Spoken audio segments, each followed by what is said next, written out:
everyone, to another week of The Focus TV. We got Octavia Wyatt here, Raymond Lyons, Wilson Tarpe Jr., and welcome to Season 6, Episode 37 of The Focus. We got some NFC East football to discuss.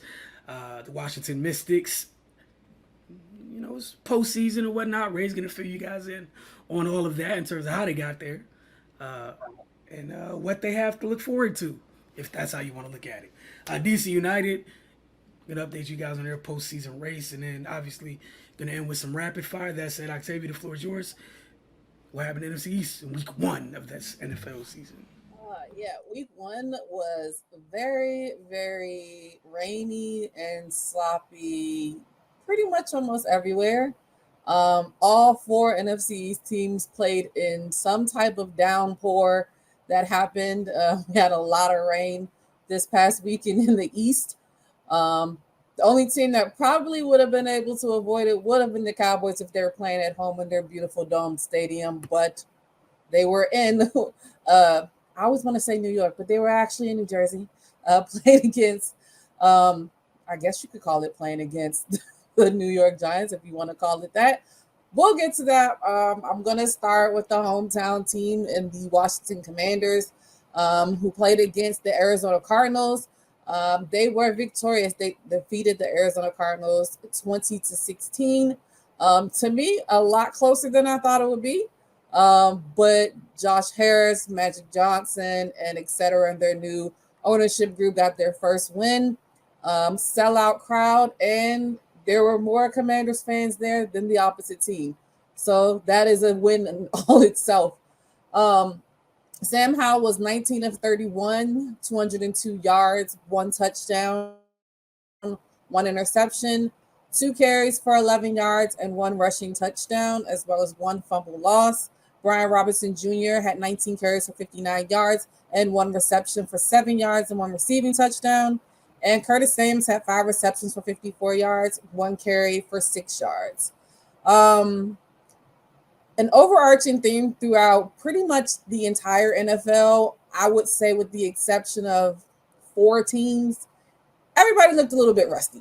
That's just my opinion. I believe that there were really only 4 teams that looked like I expected them to kind of look. Neither one of these teams being that would be, what's actually funny is both of you guys' teams, I was expecting for them to look good. They did.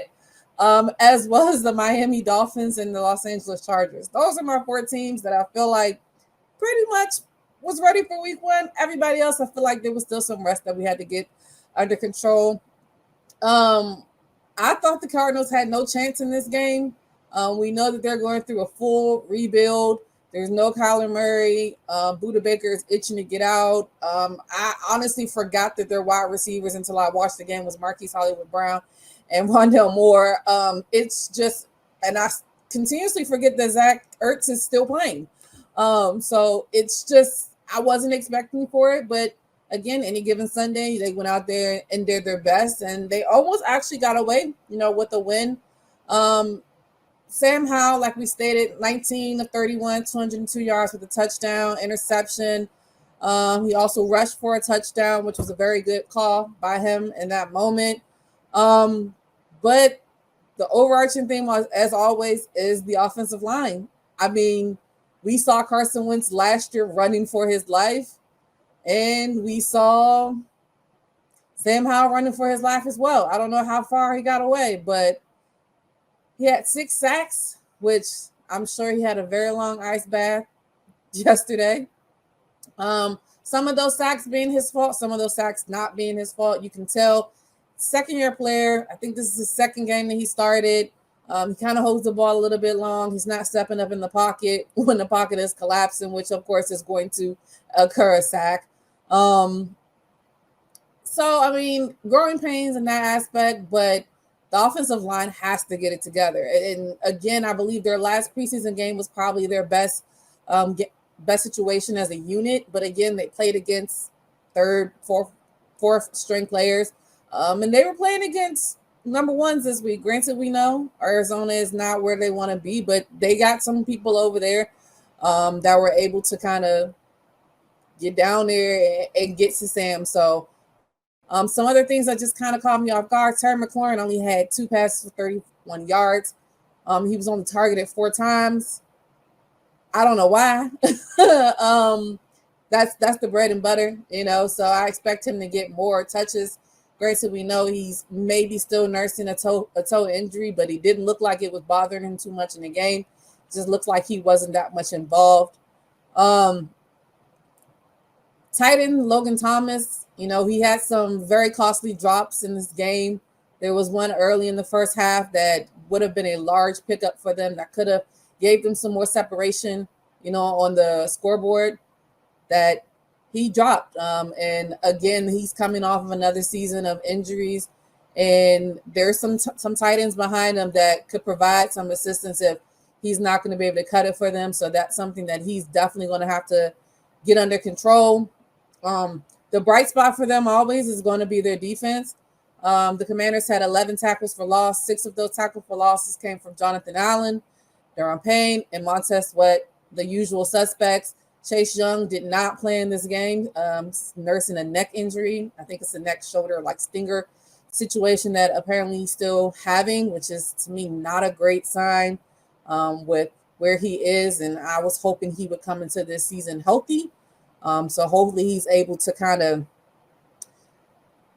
get healthy. I mean, I don't know what else there is behind that. He just needs to get healthy and be on the field, especially in his final year of his rookie contract. They didn't sign his 5th-year option. So he has a lot to prove this season. But, I mean, all in all, like I said, it was a rainy game. They were able to stick it out. They were able to pull the win out. I think I read something that said Terry McLaurin said this is the loudest he's ever heard FedEx Field. I'm not surprised because granted, I think that their fans were very excited to see them, but I'm sure they were very excited to no longer see Daniel Snyder. I think that's probably where most of the sound came from. They have been under that terrible spell for a very long time, and I'm glad that I'm sure they were glad to have a first game of the season opener from underneath that shadow. But yeah, one other thing to note, they did sign Jamison Crowder to the 53-man roster. So he will also come into play this week coming up. This week they will be, I didn't put it there. Who they play against? Let's see. They will be playing against the Broncos on Sunday, Cardell's team. So I'm interested to see how that's going to be. They will be playing in Denver at 4:25.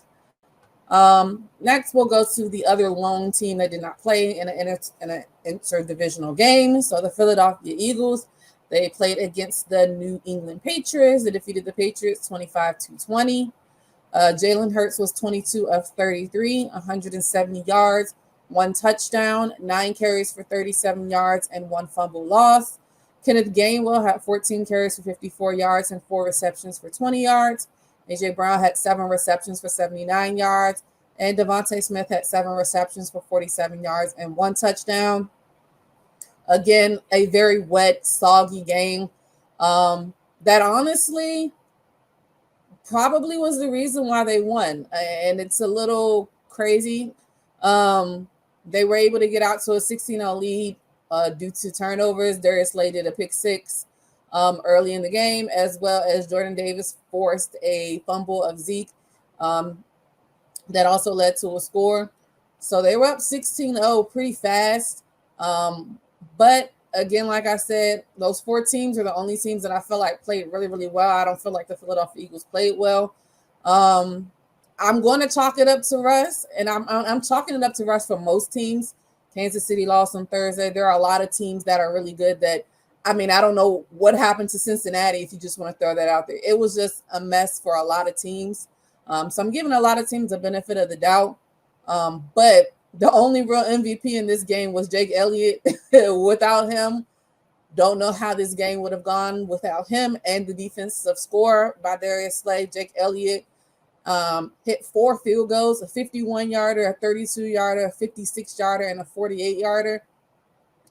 He did miss 1 extra point, but without those field goals, I don't know how they would have won this game. On the defensive side, there was some positives. Jalen Carter got his first sack. Jordan Davis also got his first sack, even though this is his second year. Jalen Carter looks really explosive. I'm excited to see him play more, to be completely honest. Carter had one tackle for loss, and one sack and one quarterback hit, along with countless pressures. He recorded 6 pressures and a sack on 32 pass rushes in his NFL debut. Tied for the most pressures by any rookie defensive tackle in a game over the last 5 seasons. So he had a really good showing in his first game. I just expect for it to get ramped up. Probably the downside, and probably one that I really didn't see coming, the Eagles' offensive line just wasn't as good as they usually are. And it's just point blank period. The tackles got kind of abused, Jordan and Lane, that we're not used to hearing at all. The offensive front struggled to keep a clean pocket for Hurts, who was sacked. He was pressured 19 times and sacked 3 times. Very tough assignment. The New England Patriots defense is really good. They have a very good defense, so that's not shocking. They just need to be better as a unit. Again, Nick Sirianni also came out and stated that he probably should have played them a little bit in preseason.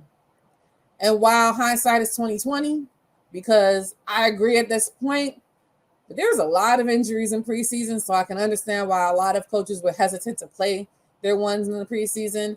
But a series or 2 probably would have helped them a little bit with the rest, especially the fact that they have new coordinators. Granted, their new coordinator was the quarterback coach last year and is very familiar with Jalen. They still have new acquisitions that needed to probably get a little bit of reps. I was very surprised that Dallas Goedert didn't get his first target into the second half. He didn't have any catches at all. And I wanted to see if they would get DeAndre Swift a little bit more involved. It seems like Kenneth Gainwell is the lead back at this moment. Rashad Penny was a healthy scratch, so that's a little bit, I don't want to say concerning, but a little bit just trying to figure out what's going on there. So we'll see. I think they'll be better. The only thing is, I know I just talked about coaches being, wary of those injuries. Injuries have already started for the Philadelphia Eagles. We were already thin at linebacker with Nakobe Dean. Nakobe Dean has been placed on IR, so he'll miss at least 4 games with a foot injury. That kind of really sucks.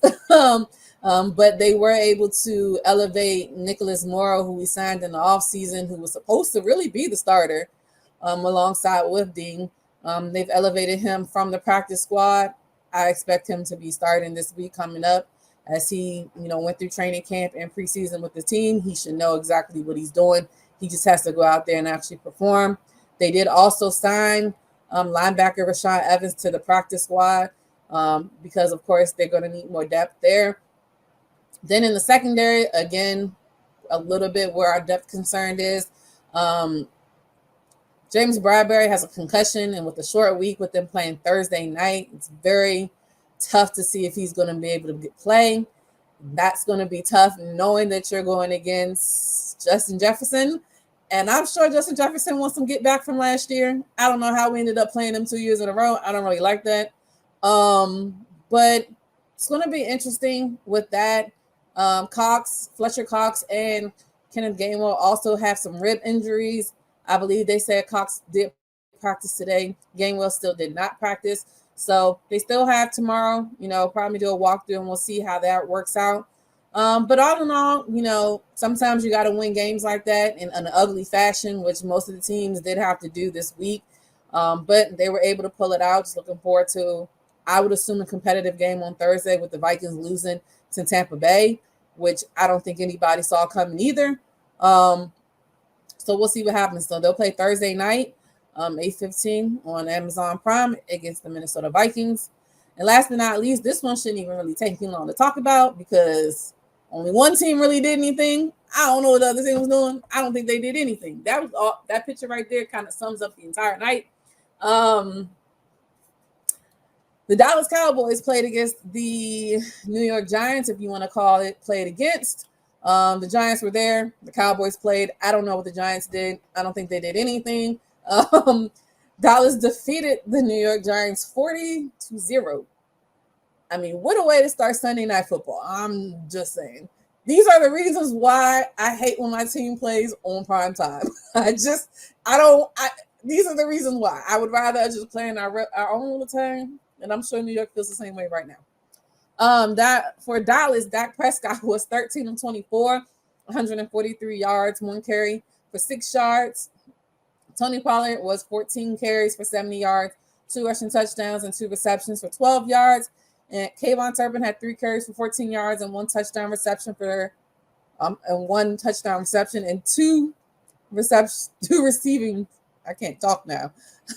Kayvon Turner had 3 carries for 14 yards and 1 rushing touchdown, 2 receptions for 11 yards, and CeeDee Lamb had 4 receptions for 77 yards. On the other side of the ball, Dame Jones was 15 of 28, 104 yards, 2 interceptions, 13 carries for 43 yards. And just another thing I noticed, 7 sacks, 7, the most sacks of the season so far for a quarterback. And I don't even look at QBRs a lot. His QBR was 8.4. I don't know if I actually seen one that low before. I probably have. I'm probably being petty. But Jesus, okay. Saquon Barkley was 12 carries for 51 yards and 3 receptions for 12 yards. And Darren Waller, new acquisition, 3 receptions for 36 yards. I mean, this picture is probably a better depiction of what happened. You can see the rain falling in the background and poor Mr. Jones' eyes closed and just trying to not die. Couple of interesting stats. The last time the Cowboys opened the year with a dismantling of the Giants was in 1995. They defeated them 35-0. That team went on to win the Super Bowl. So, good start for the Cowboys, if anything. I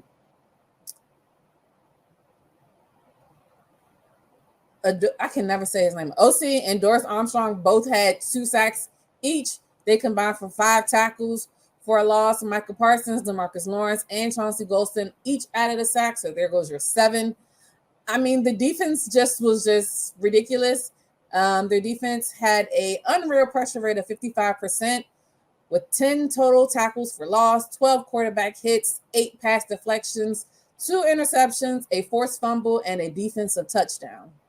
Not to mention that their special teams blocked the field goal and scored the first points of the game as well.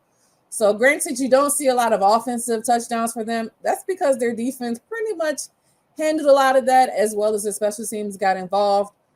I mean, it's not really much to say. Dak 13-24. I think he did just what he needed to do.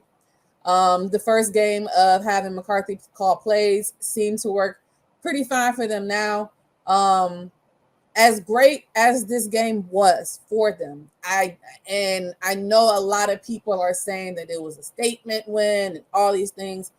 Let's please remember that these are the New York Giants. That's all I'm gonna say. Yes, they won a playoff game last year. And this is not to take anything away from Dallas. They played amazing. We know their defense is amazing. Not to take anything away from them. This is all to talk about how bad the New York Giants are. Offensive line, again, our overarching theme throughout the entire division. I mean, New York allowed 7 sacks. I mean, it made it impossible for them to get anything going. Daniel Jones was basically running for his life. He looked like the Daniel Jones that before he got paid the money. That's what he looked like. And I mean, pretty much the right side of the line is just abysmal at this point. Right tackle Evan Neal and right guard Mark Glowinski were at fault for 5 of the 7 sacks. They also allowed constant pressure throughout the contest. Like I said, Dallas had 12 of their pressures in the first half alone, with most of them coming against the right side. And then on the other side of it, the left tackle, Andrew Thomas, and his primary backup, Matt Peart, both left the game with leg injuries. So again, their offensive line is just in shambles. A little bit of history on their side. In NFL history, no team has ever lost 40-0 or worse. lost the sack battle 7-0 or worse, lost the turnover battle 3-0 or worse, had a field goal blocked and returned for a touchdown, and thrown a pick six in the same season. Same season. The Giants accomplished that in under 4 full quarters of the season. I mean, I don't know how much worse it can really get. it's just bad. I always laugh when Stephen A says this. It's like the Giants are just Saquon Barkley in a bag of chips. That's all they got at this point. I don't know. I was expecting for, maybe Hyatt to do something. He had one target and it was a nasty drop. Isaiah Hodgins, not the same guy I saw last year. It was kind of like they knew, well, really all they got is Darren Waller. I guess we just got to stay on him and just make sure we control Saquon. And that seemed pretty easy. So they have got to go back to the drawing board. They will play against the Cardinals Sunday. So we saw what the Cardinals did, just do a little bit against the Commanders. I'm sure they're going to have, a little bit of juice, since they were kind of close in that game. The Giants just got to go back to the drawing board. I don't know. And I'm sure we'll talk about the team later that the Dallas Cowboys will be playing against. They will be playing against those New York Jets on Sunday as well.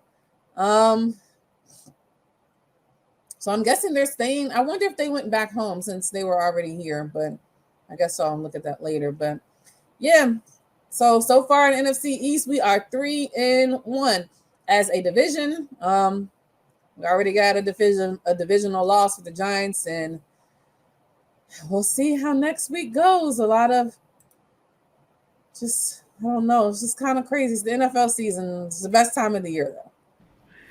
Man, it's almost like you could have took that 40 million, spread it around your team, and it could have went to some places to build some things.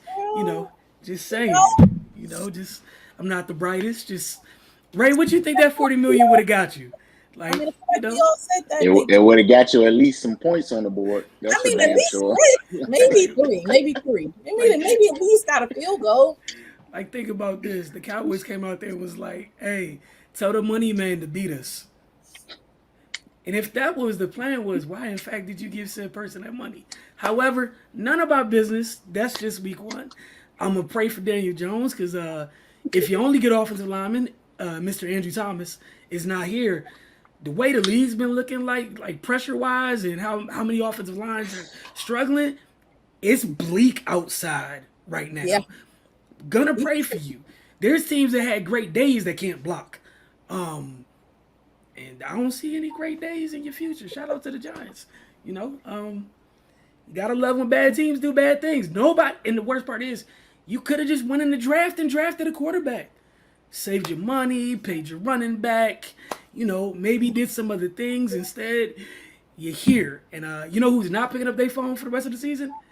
Daniel Jones' agent. They got what they needed to get. I don't want nothing else. Man, ski mask. Hey, they didn't even need a ski mask. They done.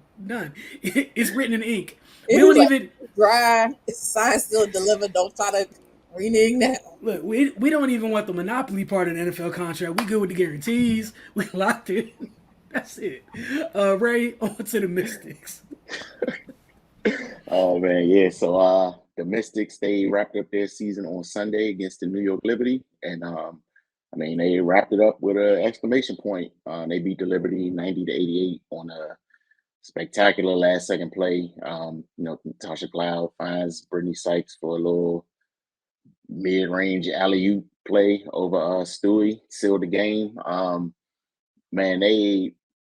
Their defense, first of all, we've been talking about that all season, and they led with it this game. They harassed the Liberty. They shot 40% as a team, held Stewie to 4 of 17 from the field. How often do you see something like that? Jonquil Jones, she was pretty efficient, 8 of 13, but Courtney Vandersloot was 3 of 11. And Bernard Laney, 4 of 9. So that's what we all season believed them to be capable of. And when Ariel Atkins, Natasha Cloud, and Brittany Sykes on the floor, it's rough for teams, man. Like the pressure they're able to apply, whether it be full court, and when you get in the half court settings, they all can lock down. We talk about a lot when teams try to screen. You got decisions to make, man. If you want to set a screen on Cloud and deal with Sykes, that's your prerogative. If you want to try to set another screen to get Sykes off and got to deal with Ariel, life is rough. But yeah, man, they just played a cohesive game on that side of the floor. Offensively, they were sharp as well. They shot 50% from the floor. Brittany Sykes led the way with 20 points. Natasha Cloud was right behind her with 17. They were both knocking on the door of triple doubles. But yeah, man, that was a great way to end the season. They had been on another mini slide after having a couple of big wins. So it's good to see them, walk into the playoffs with some momentum, and especially against the team that they're going to be seeing in the first round. So that should give them a confidence boost. On the other side, they now have the Liberty's full attention. Yeah, man, we'll see how that shakes out. But I mean, they did this saying Shakira, so I don't really know where she is health wise. I'm assuming they just kept her out these last few games so she can go in the postseason. I'm not sure what her status is, but she did play a couple games and didn't look like she re-aggravated the injury, but they held her out, so there's something there. We'll see, man. But if she's able to play, that'll just add another whole another dimension to their team on both sides of the ball. And they're going to need it, man. They got a tall task ahead of them, but they're up to it. Like I said, this team's potential is is through the roof. As long as they can put it all together on the floor and actually have all their pieces on the floor, then that'll tell the tale. But yeah, man, it was a great win. They had another tumultuous season. Seems like they they can't catch a break, man. Since 2019, they've been going through hell, plain and simple, man. And hopefully they can they can make a run here. But health, it all depends on health for them. If they're healthy, I think they can play with any team in the league. They've been giving teams trouble when they weren't healthy. So I can only imagine if they have their full roster of players. But yeah, man, and just two people I want to shout out, Brittany Sykes and Tiana Hawkins. To me, they saved the season. Without them, this team isn't in the playoffs. When the front line was on life support, Tiana stepped up, and she did her thing, man. It sucks that she started too many games to qualify for Sixth Woman of the Year, but she need to be recognized in some way because what she was able to do, and Coach Tebow had been raving about her since training camp. Talking about how focused she was, how great the shape she was in, just how sharp she looked, and that it reared its head at many points throughout the season, man. She was huge for them because when basically your starting front line is out for that long, that most people just chalk that up and be like, all right, man, this is we just gonna see what we got. But Tiana stepped in and stepped up and kept their playoff hopes alive. And Brittany Sykes, man, that's probably the pickup of the year in free agency for me. You know, might be some bias behind that, but the evidence is there. She came in, she's probably been the best player on the team this season, given them dealing with all the injuries. Just what she's been doing on both sides of the ball. And, she's already known for her defense. But what she's been doing offensively this year, I don't think anyone expected, man. She's exploded. And she ended the season with a 20-point game. I think she had a career high this year. So I mean, sky's the limit for her. I'm glad she's here, and like I said, man, without those two, we singing a whole different tune right now. But so they tip off their series against New York on Friday. It's good that they get a little bit of rest, almost a week off, so they can be refreshed and ready to go. Some teams are kicking their series off tomorrow.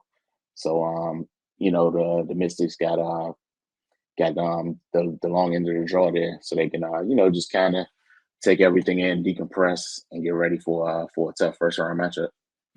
And if there was ever a team that needed the extra days, Lord knows it is indeed them. Just to piggyback off what you said about Sykes this year. I'm sure the role that she ended up playing isn't the role that was discussed for her to play when she talked with them in free agency. I'm sure it was more of the come in and help be a part of the machine and do to everything that happened. Big piece.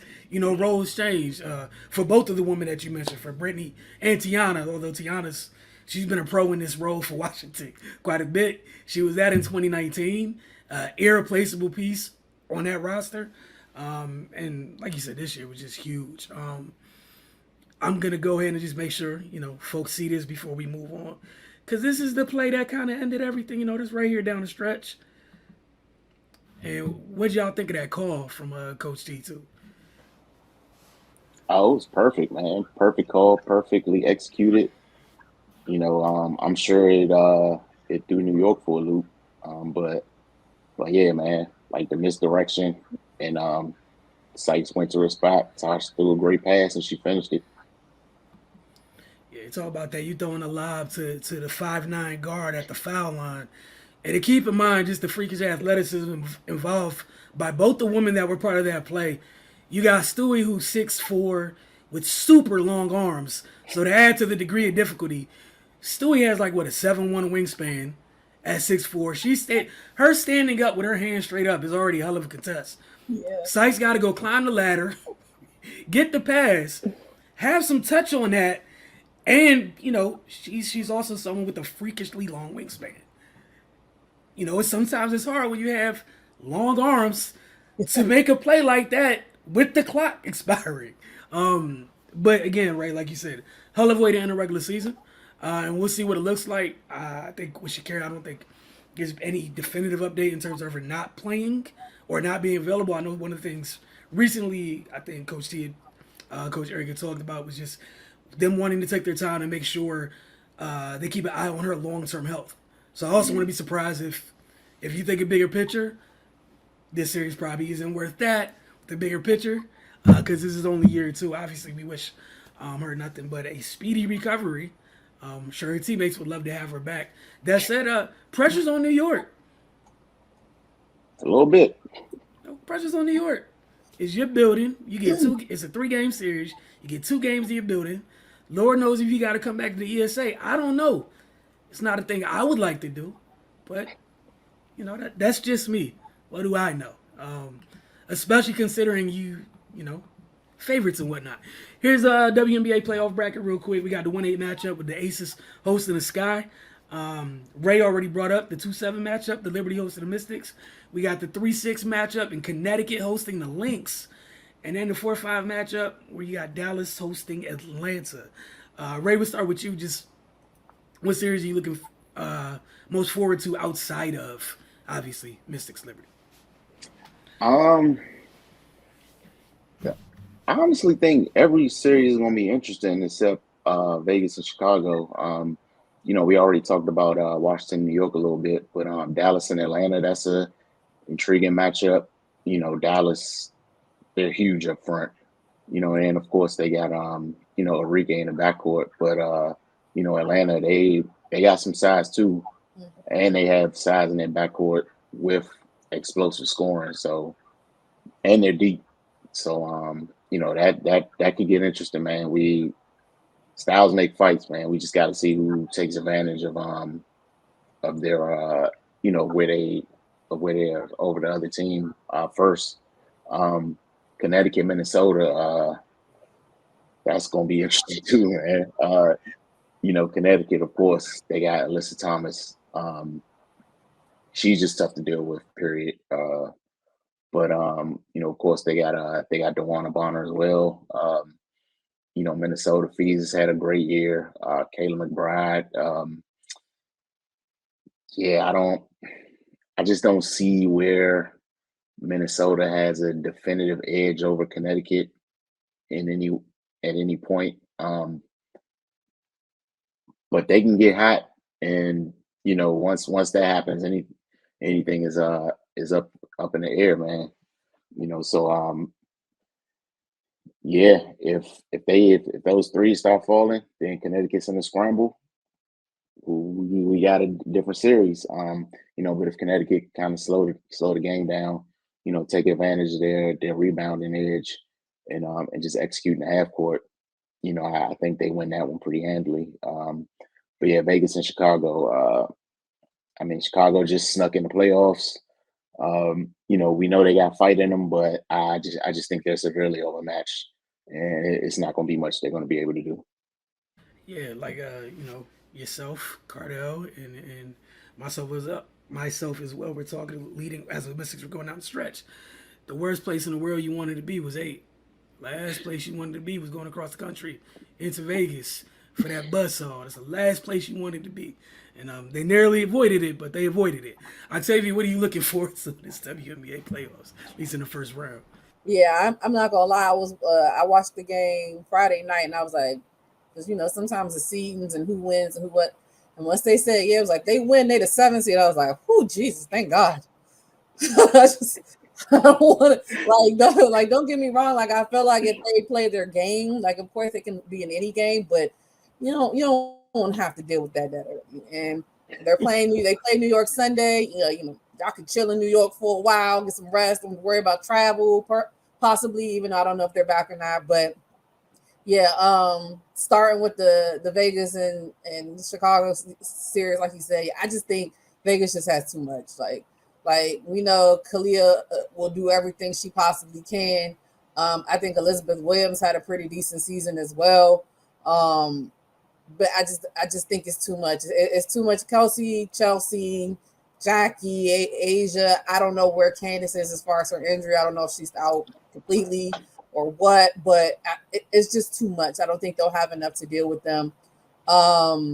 Connecticut and Minnesota, like I think, my brain is telling me Connecticut should be able to, but Minnesota has been hanging in there. I think they said that this is like one of the only teams that like I think they were like, oh, I forgot what their record was when they started the season, but they were like out of the playoffs like very early, and they were able to battle back throughout the season and get themselves in a good position to make it to the playoffs. So we know they got resilience and fight in them.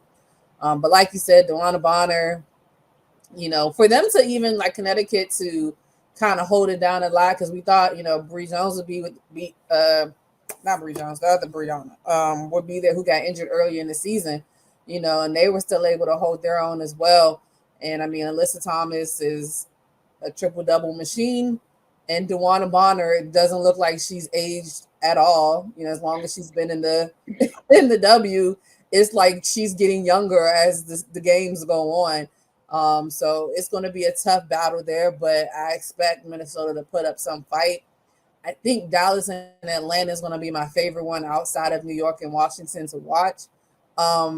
Just because I think they have so many big names or big-ish names, whatever you want to call that. I'm interested to see Ryan, continue to play as well as she's played. Cheyenne Parker's had a good year as well. See if she's able to continue that type of play that she's had throughout this year. And we know Arike, I don't know what y'all gonna do with her because it ain't too much you can. But then you look on the other side, you got Alicia Grace had a good year as well, because Atlanta had 3 All-Stars, this past year. So I think that they're gonna give each other a lot of competition, and I think they just recently played as well. And Dallas kind of handily, took care of them in that last game. So I'm sure Atlanta is on some get back as well. So I'm super excited. I'm kind of sad there's no games tonight for me to watch after this, but I'm excited that they start tomorrow, and we're going to get some good, best of 3 and then some best of 5. And, I'm sure everybody's looking forward to a particular finals, but I'm sure some of these other teams have some other things in mind. Yeah, I'm just ready for everything to unfold and get started. It should be fun. Like you guys mentioned, Minnesota's another one of those teams, man. It's free money out here for Minnesota. You got Diamond and Dorka. You got your kids. see how they deal with the moment. If you're Connecticut, the last thing you want to do with a team that has such an infusion of youth is get up there and start running with them. Diamond Miller is hell on wheels in transition. It's places you don't want to be at with them. Atlanta, Dallas furniture will be moved, but Dallas is a big team. Yeah. It's a really big team. Shout out to Satu Sabali for the year she's had. So look forward to seeing what happens in the first round. We'll have some series that are over by the next time we talk to y'all. It's really that simple. It's best of 3.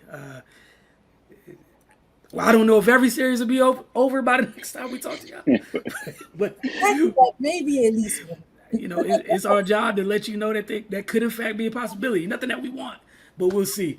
We're going to take our first break. You're watching the Focus TV.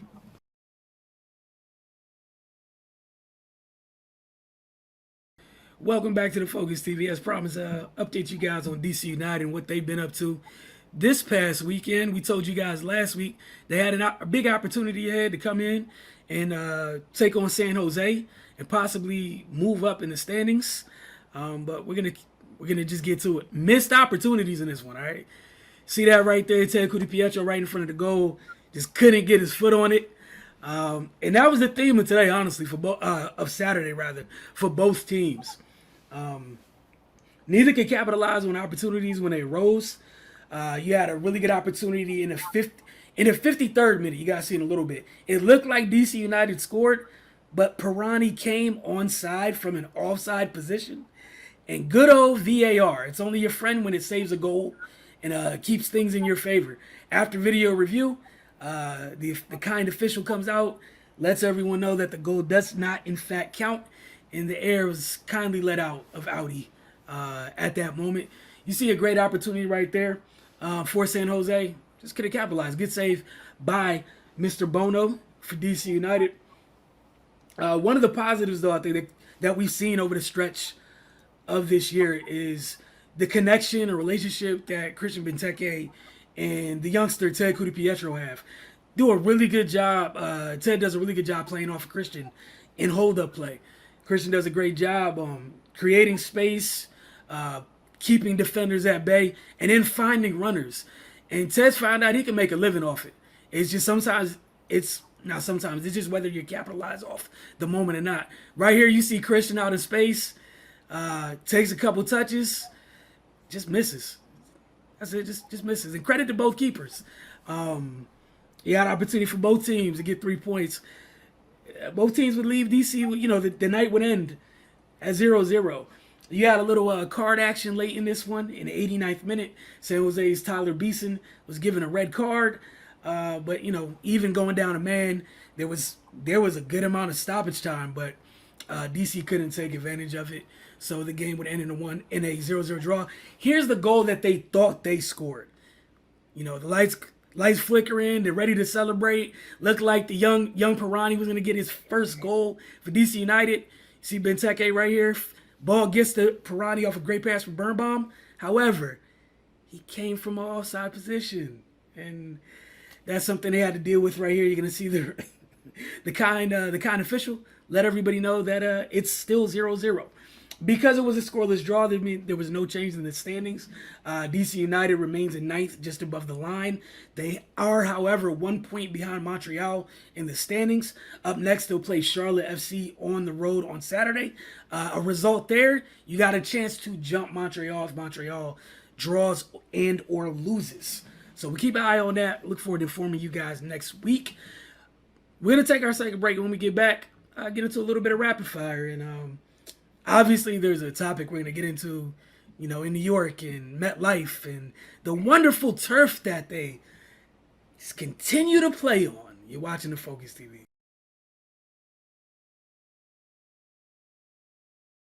Welcome back. Going to go ahead and put this up here early. There's no reason in hiding the picture. Just going to go ahead and get it out the way, right? The excitement for this year's New York Jets team, 5 plays in, gone. They lost Aaron Rodgers early in last night's game. You can almost see the air leave New York. Obviously, you can see he's quite upset and distraught about that. It happened on a pass play. You had his former left tackle in Green Bay, David Bakhtiari, talking about we would never be asked to cut block in that situation on said play, getting into O-line specifics. The Jets, however, asked their left tackle to cut block. The Bills defender defeated said cut block and got to Aaron. Looked like his foot got caught up in the turf a little bit. And people, like, bodies have been dropping in MetLife over the past 15 years. Like, this is the thing this is not a random incident.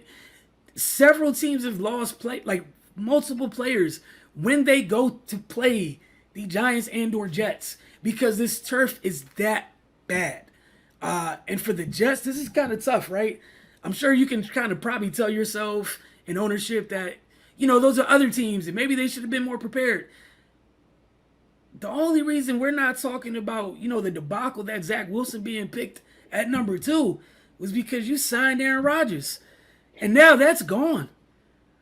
Credit to the Jets for fighting back and taking advantage of the generosity of one Josh Allen last night to win that game in OT and walk-off fashion with the punt return.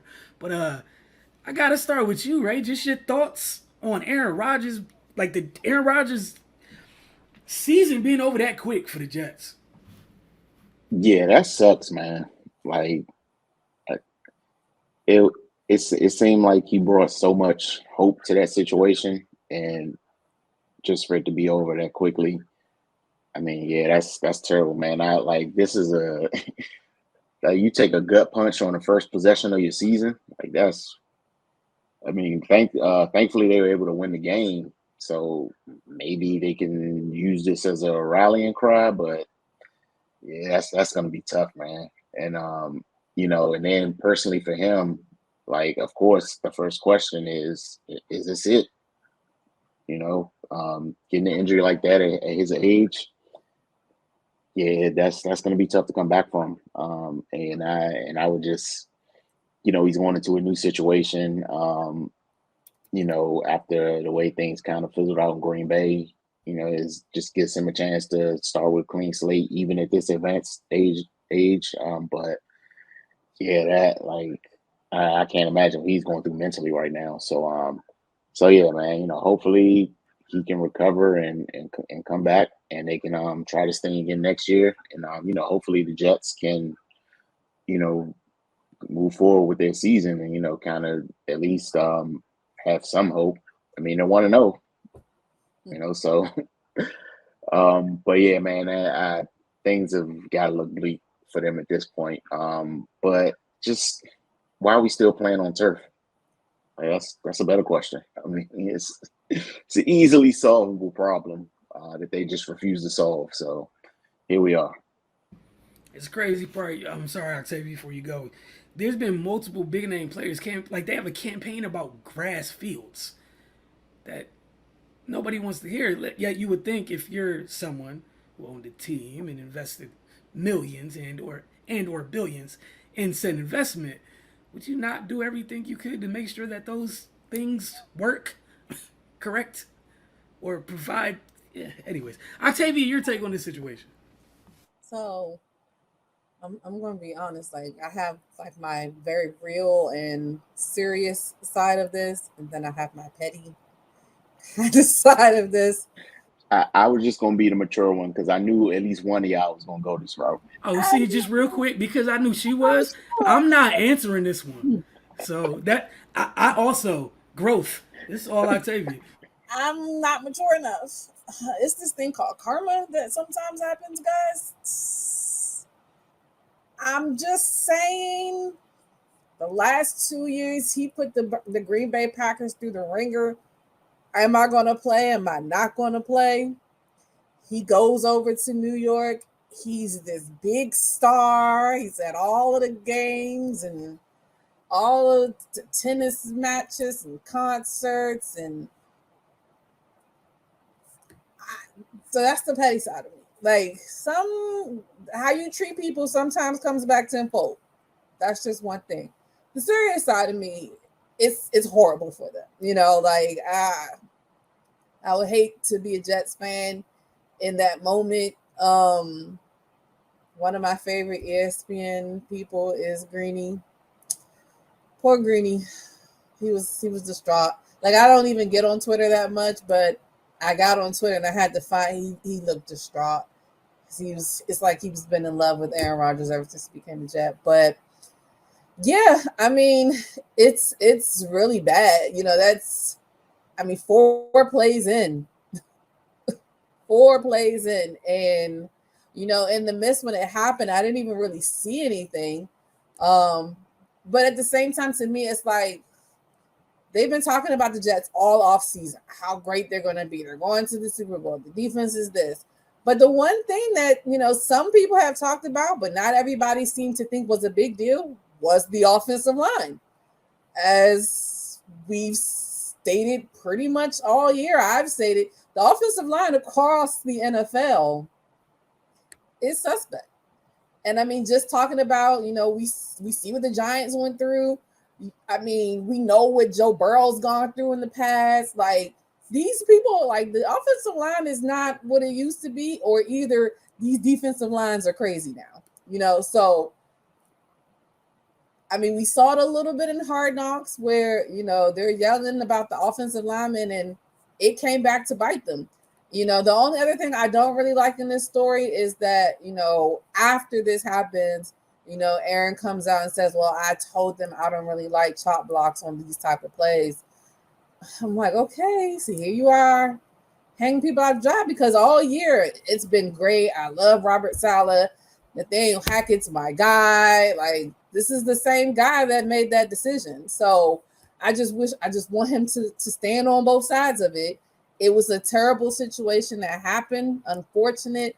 I don't think you could write a script like this. I know that's the running joke now in the NFL is, the script. I don't think this was in the script. I don't think this was a part of it because we've seen how much money has gone into this whole Aaron Rodgers in New York situation. You can say it has or it hasn't, but it has.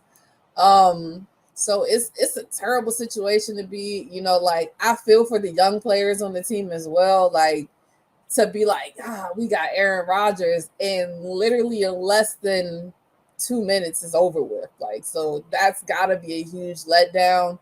And a lot of pressure just bounces right back on Wilson. Zach Wilson. I'm gonna call him Zach White because I'm thinking about Mike White from last year. All that comes back on Zach Wilson now. And I mean, he wasn't horrible last night. But we saw last year. And it would be terrible if they just literally have a repeat of last year. And we talked about their people have talked about their schedule. Their first 5 or 6 games would have been tough even with Aaron Rodgers. It's going to be really tough without him. I.e., they play the Cowboys next week. That offensive line ain't together. They might want to make sure they go start looking for another quarterback now too. Because even last night, Zach didn't have anybody behind him, and I think it was a point at the time he was limping. So they need to. I think they said that they're going to bring in some veteran help somewhere, but they're saying that it's still Zach's team. But they're going to need to have some people on standby if that offensive line continues to be that. Because, I mean, he played 4 snaps, if that, and he got sacked on one. He almost got sacked on another. I think he got knocked down on the other. I mean, now granted, we know Aaron is up there in age, so maybe he can't move as fast as Zach or some of the younger ones can, if you want to call it that. But I call it spade a spade. The offensive line got to get it together. And like you both have stated, if the turf isn't good for them, I don't know the reason why we're still using it outside of, I guess they just want to be cheap. Maybe I'm guessing actual grass fields take a lot more care and they just don't want to pay for it. It's just my thought. But yeah, if I was an owner of $1 billion entity and I'm paying people $255 million to play football, I'm gonna make sure that whatever I can do to make sure you could play football, I'm gonna do. But I guess they're smarter than me. And them blades of grass would have been so clean, people's names would have been on them. The last thing you doing is blaming me for any of that. But yeah, that's tough for them. And yeah, and Dallas finna get after them. Dallas don't care anyway. Blood in the water. They like, yeah. So I wish Zach the best, and even like what he went through, and I'm not gonna try to, kick someone with it down, but like the touchdown Garrett Wilson had, he had to break up the pass from Tre'Davious White. He tipped the ball away from the cornerback because it was going to the cornerback, and then had to catch it himself on the way down. That's what they're looking at, and it's a good thing they got like 3-4 running backs. Man, Salah, you know where you came from. You better dust off that playbook from the Bay. You've been here before. Footed runs and great defense. So you kick it or loosen the leg up and call it a day. But we got one more before we get out of here. And this one, Octavia, I think you already been petty. So Ray, this might be you this time. I'm always petty, but okay. I apologize in advance. I had to do it. Team USA failed to medal in the World Cup after loss to Canada, led by SGA, Shai Gilgeous-Alexander, and Dylan Brooks, who had 39 in the win. Per multiple reports, LeBron James has said on your left, if you guys get the reference. But LeBron has showed strong interest in returning international play to represent the USA in the 2024 Olympics. He's reportedly spoke to Steph, KD, AD, Tatum, and Draymond. Sources also said that Devin Booker, Dame Lillard, Darren Fox, and Kyrie have serious interest as well. Thoughts on yet another possible redeem team? And is it bad that the adults have to come back to the fold one last time? Octavia, we'll start with you. And yes, I'm still here to be petty. Let me tell you, first of all, what's so crazy is I was like, oh man, they lost to Germany. I was like, all right, they're going to go to the bronze game. I was like, you know what? They might mess around and lose to Canada. Here we are. And to add insult to injury, y'all let Dylan Brooks drop 39. 39? The same guy that couldn't buy a bucket in the playoffs? Oh, Jesus Christ. I'm not surprised. What's to me was probably going to be the funniest is like they just about to come tell all them like, yeah, y'all can't play. It's like the big brother coming on the court and taking the ball and like, go home, bro. It's like, so I'm just like bro, all them like, yeah, we gotta. All right, I guess we gotta go beat everybody because they out here acting stupid. It doesn't surprise me. I mean, I feel like we thought something like this would happen, even if they won.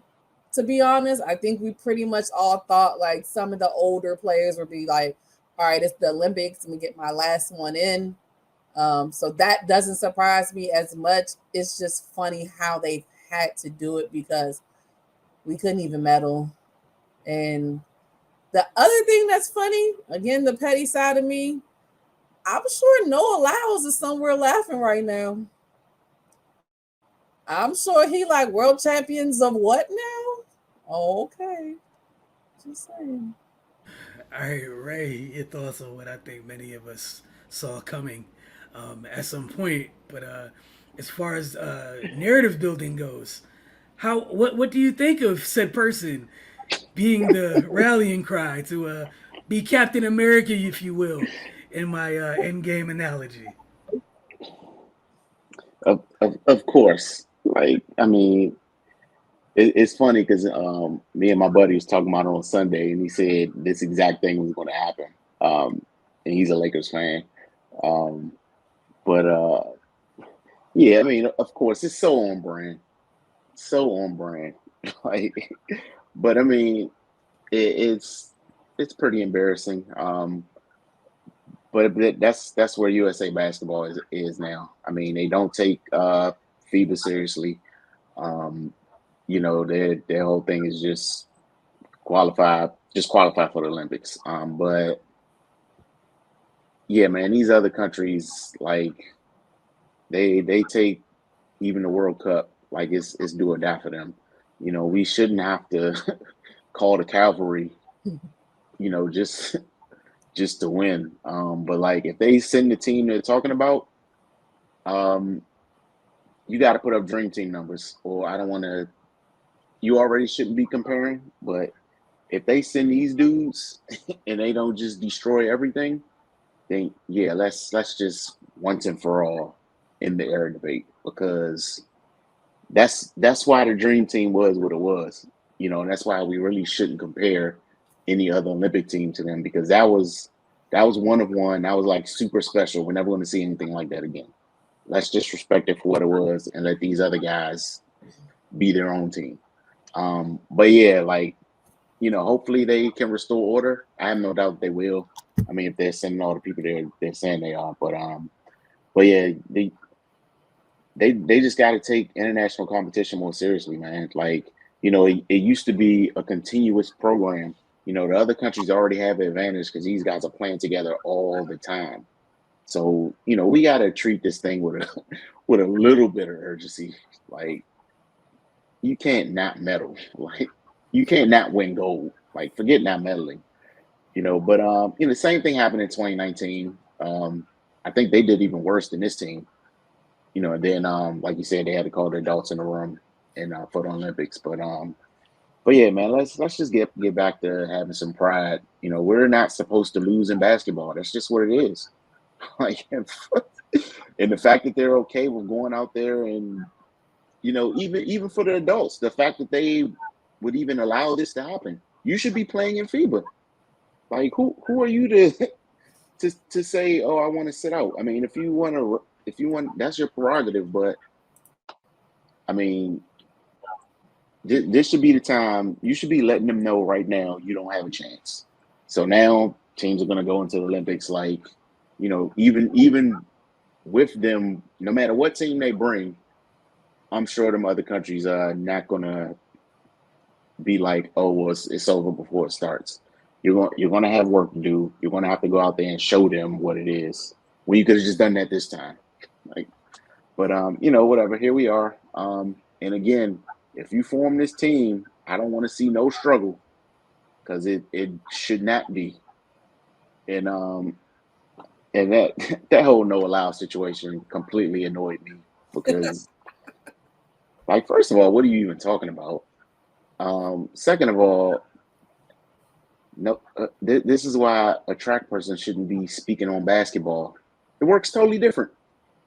It works totally different. The NBA is the premier basketball league in the world, where all the best players from around the world come to play. So yeah, the NBA champion calling themselves a world champion is appropriate. The U.S. champion in track calling themselves a world champion is not appropriate.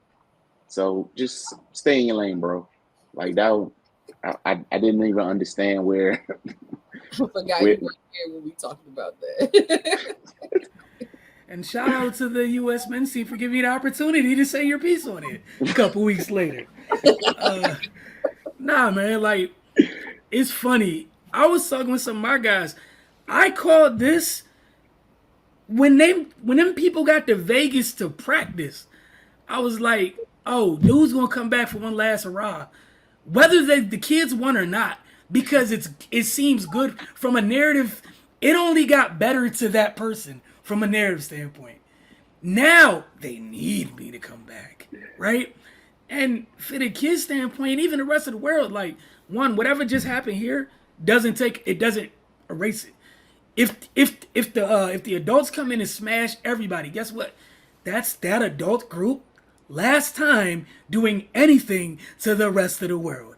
If you're the rest of the world, you're like, there's one after 24, we don't gotta see none of y'all anymore. It's the kids. We want them. We want every bit of them. We ain't gotta see Bron, Kev, Steph, Y, whoever you bring. They're in the same age group. All the people we're talking about bringing in the same age group.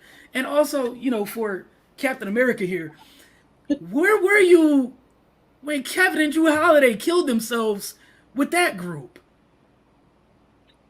Where were you? Where were you and your peers that are gonna show up this time? Cause I remember that, bro, and that's when I was officially concerned, because that was supposed to.